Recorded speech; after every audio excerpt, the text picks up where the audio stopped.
जय गुरुदेव। गुरु और शिष्य का रिश्ता कैसा होना चाहिए और गुरु पर कितना विश्वास होना चाहिए। मेरा मानना है कि सब कुछ गुरु पर छोड़ देना चाहिए। एक छोटी सी कहानी मैं बताती हूँ। एक साधक थे जो साधना करते थे और गुरु महाराज को बहुत मानते थे। वो अपने किसी रिश्तेदार के घर जा रहे थे।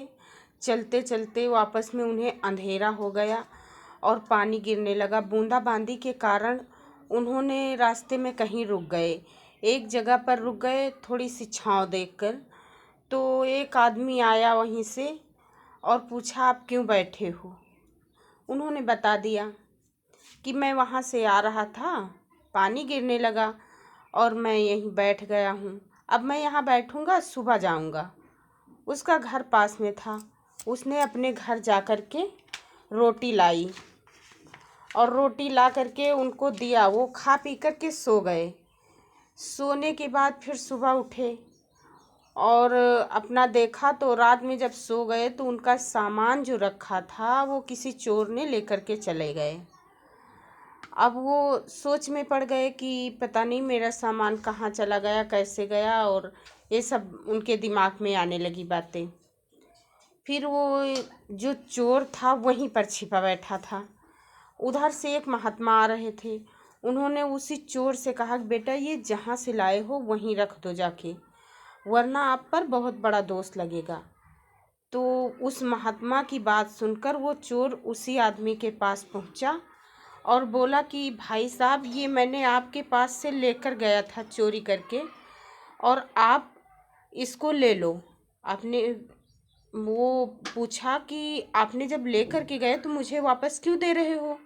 आपको देना था तो चोरी क्यों की? तो उसने कहा कि देखो, मेरा चोरी करना एक पेशा है, मैं चोर हूँ और मुझे ये वापस करने के लिए एक साधु ने, एक महात्मा ने बोला कि ये वापस कर दो, तो मैं इसको वापस कर रहा हूँ, आप इसको ले लो। तो उसने तुरंत समझ गया, क्योंकि वो गुरु दीक्षा लिए था और जो साधु की नाम मतलब बोले, जैसे ज्यों बोले तो उसने समझ गया कि हाँ, ये मेरे गुरु महाराज हैं।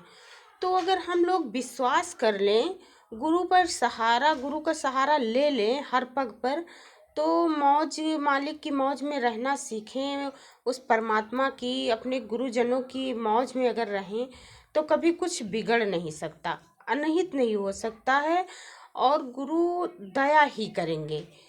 विश्वास और भक्ति दोनों अगर दृढ़ हैं तो फिर दुनिया के भी धीरे धीरे उलझने, रगड़े झगड़े भी शांत हो जाएंगे। हम आप ज्यों के त्यों फंसे रहते हैं इसी में कि ये मेरा, वो मेरा, ये हम रख लें, वो रख लें, पर होता वही है जो गुरु महाराज चाहते हैं। इसीलिए हमेशा गुरु की मौज में रहना चाहिए। उससे ज़्यादा कुछ नहीं होगा, वही जो आपके भाग्य में होगा और जो गुरु करेंगे वो सही होगा। इसीलिए गुरु की मौज में रहिए और गुरु की शरण में रहिए। अगर गुरु नहीं किए तो गुरु दीक्षा जरूर से जरूर ले लीजिए। जय गुरुदेव।